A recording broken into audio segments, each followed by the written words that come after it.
Voici 10 choses que tu ne devrais jamais dire aux adolescents.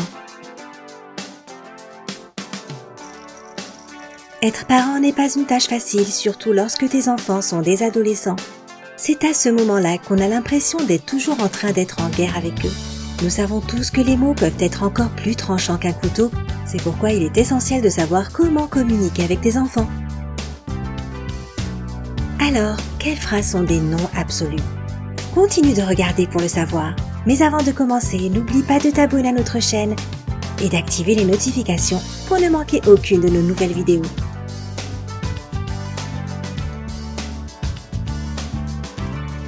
Numéro 10. Tu vas bien. Si ton adolescent est contrarié par quelque chose, qu'il s'agisse d'un coup de foudre qu'il ne le remarque pas, ou d'une dispute avec son meilleur ami, tu ne devrais pas lui dire que tout ira mieux rapidement. Selon le docteur Jane Mann, psychothérapeute et auteur de A to Z, Guide to Raising Happy, Confident Kids, le guide de A à Z pour élever les enfants heureux et sûrs d'eux, ce type de réponse de ta part ne fera qu'empirer les choses. Bien sûr, leurs petits problèmes d'adolescents peuvent te sembler insignifiants en tant qu'adulte, avec des factures et des responsabilités. Mais souviens-toi qu'à leur âge, tu étais pareil. Ton enfant ne va vraiment pas bien. Il a besoin de ton aide pour surmonter ses émotions négatives. Sois son épaule pour pleurer, l'écouter et reconnaître ses sentiments. De cette façon, il n'aura pas peur de venir te voir si quelque chose de mauvais arrive. Il saura que tu lui donneras toujours le soutien dont il a besoin. Numéro 9. Je suis tellement gros. Nous sommes tous frustrés par nos propres actions parfois. Que tu sois traité de gros, stupide, laid ou insérer un mot négatif ici. Tu devrais vraiment essayer de perdre cette habitude, surtout si tu es un parent. Une étude menée par l'université Notre-Dame a révélé que les parents qui se critiquent à haute voix et ceux à proximité de leurs enfants peuvent affecter le développement personnel de leurs enfants. Et c'est parce que nos parents sont nos modèles de rôle au fur et à mesure que nous grandissons. Et leur comportement nous sert d'exemple. Ainsi, lorsqu'une mère se dit grosse tout le temps, sa fille apprend inconsciemment à voir son corps et son apparence de la même façon.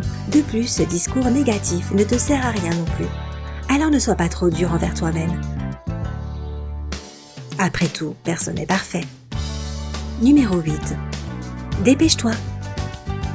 Les matins sont peut-être la partie la plus agitée de la journée de chaque parent.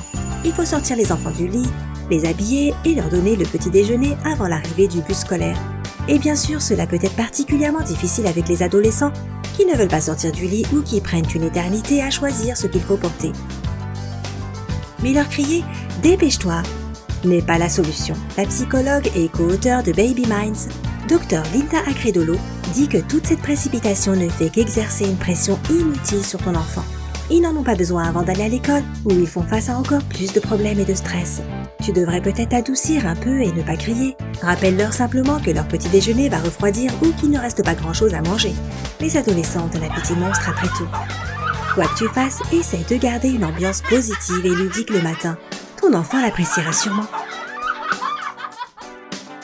Numéro 7. Ne sois pas triste. L'adolescence est une période de montagne russe émotionnelle. Un adolescent peut être hyperactif avec une joie totale pendant 1 minute, puis pleurer sans raison apparente. Ce phénomène est particulièrement difficile pour les parents de faire face lorsque leur enfant est déprimé.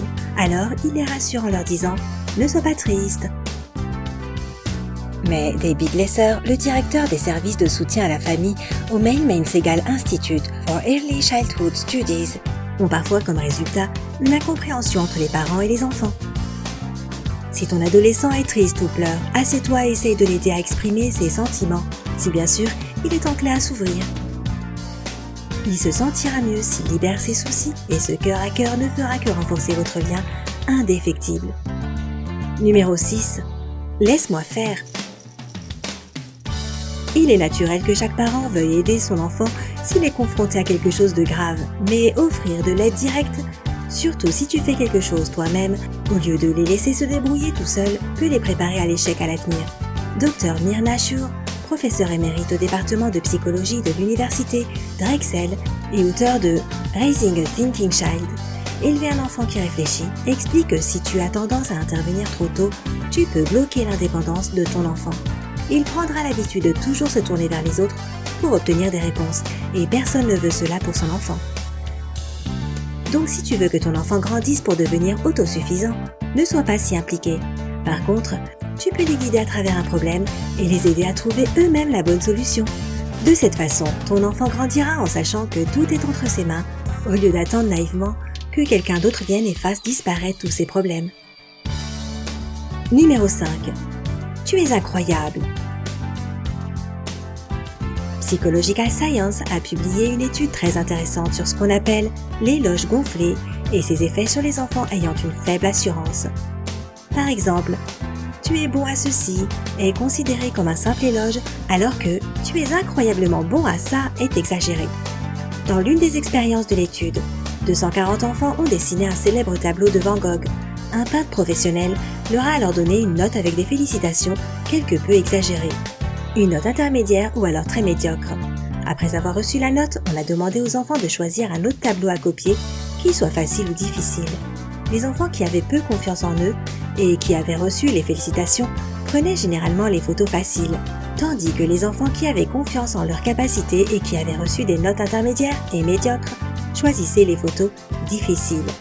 Cela signifie seulement que complimenter de manière excessive peut causer beaucoup de stress à ton enfant, voulant toujours être le meilleur dans tous les domaines. Il commence à s'inquiéter de la vie de ses parents et perçoit chaque chose comme un défi à relever. Quant à la façon dont tu devrais encourager ton enfant lorsqu'il fait du bon travail, nous en parlerons dans notre prochain point. Numéro 4. Bon travail. Un bon travail peut sembler être un compliment sincère et inoffensif pour le travail ou les réalisations de quelqu'un. Mais crois-le ou non, ce n'est pas si bon à entendre pour les enfants. Dr Susan Newman, psychologue sociale et auteure de best-sellers, dit qu'il vaut mieux se concentrer sur la façon dont ton enfant a obtenu le résultat plutôt que de simplement lui donner ta réaction. Par exemple, si ton enfant a fait un dessin, tu peux poser des questions comme « Qu'est-ce qui t'a inspiré à ajouter cette partie ici ?» Poser des questions sur les détails et le travail qu'il a fallu pour obtenir le résultat maintient l'attention de ton enfant et lui fait d'expliquer ses choix, ce qui aide beaucoup dans son développement. Mais superbe travail est tellement exagéré que cela n'encourage pas ton enfant autant que tu le penses. Numéro 3. Tu dois donner le bon exemple à ton petit frère et sœur. Oh oui, je m'en souviens de celle-là. Si tu as un adolescent et que celui-ci a un frère ou une sœur plus jeune, les choses peuvent devenir particulièrement stressantes à la maison. Bien sûr, chaque adolescent a un donateur et son petit frère ou sa petite sœur peut certainement le déclencher. Mais les parents aiment aussi critiquer leurs adolescents pour leurs erreurs avec les stéréotypes tels que « tu dois donner le bon exemple aux petits ». Le docteur Katharine Kersey, professeur en éducation de la petite enfance à la Old Dominion University, dit qu'il est préférable d'utiliser des expressions comme « ton frère et sœur t'admirent » ou « tu es un modèle pour ton petit frère et sœur ». De cette façon, tu ne mets pas le fardeau invisible d'être parfait sur les épaules de ton adolescent. Ils sont déjà assez sous pression. Ils n'ont certainement pas besoin de plus. Numéro 2. Va embrasser mamie. Dès le plus jeune âge, la plupart d'entre nous sont forcés d'embrasser ou étreindre nos proches, même si nous ne le voulons pas vraiment. Et ce n'est pas parce que nous n'aimons pas notre famille, c'est juste que certains d'entre nous ne sont pas aussi à l'aise que d'autres pour enlacer et embrasser les gens. Et forcer tes enfants à faire cela peut laisser un profond sentiment subconscient qu'ils n'ont pas le contrôle total de leur corps et de leur affection. Peter Saunders, fondateur de l'Association nationale pour les personnes maltraitées dans l'enfance, prévient que les enfants ne devraient jamais être forcés de faire quelque chose qui les mettrait mal à l'aise, surtout lorsqu'il s'agit de contact physique. Alors, assure-toi de toujours donner le choix à ton enfant en lui demandant « Veux-tu faire un bisou à grand-mère ?» Et si la réponse est non, ne force pas. Ils peuvent toujours le faire à leur propre rythme. Numéro 1. Je suis si fière de toi. Surprenant, n'est-ce pas? Oui, cette phrase inoffensive et apparemment encourageante n'est pas aussi parfaite que tu le crois. Selon le Dr Carl Pickard, psychologue et auteur du livre « Survivre l'adolescence de ton enfant », ce n'est pas une bonne idée de donner à ton enfant une déclaration générale d'encouragement. Et c'est parce que les enfants peuvent commencer à se sentir responsables de cette fierté parentale exprimée, comme s'ils avaient besoin de la maintenir, parce que c'est la seule façon pour maman ou papa de se sentir bien ou de les aimer. Les enfants pensent d'une certaine façon, même si ce n'est pas vrai. Donc si tu penses que ça pourrait affecter ton enfant, ou que ça l'a déjà fait, essaie de remplacer cette phrase par « C'est bien, je te félicite ». Cela donne à l'enfant plus d'importance pour ses réalisations et met l'accent sur lui plutôt que sur toi. Après tout, c'est là qu'il doit vraiment être, n'est-ce pas? Et voici un bonus, la phrase qui déclenchera vraiment les émotions négatives de tes ados. Désolé tout le monde, le Wi-Fi est en panne. Je ne sais pas quand ça va marcher de nouveau. Oh, chez toi aussi? Et alors, qu'en penses-tu? Quelle phrase ne devrait jamais être dite aux adolescents? Dis-nous dans les commentaires ci-dessous, juste là. Et n'oublie pas de t'abonner à Sympa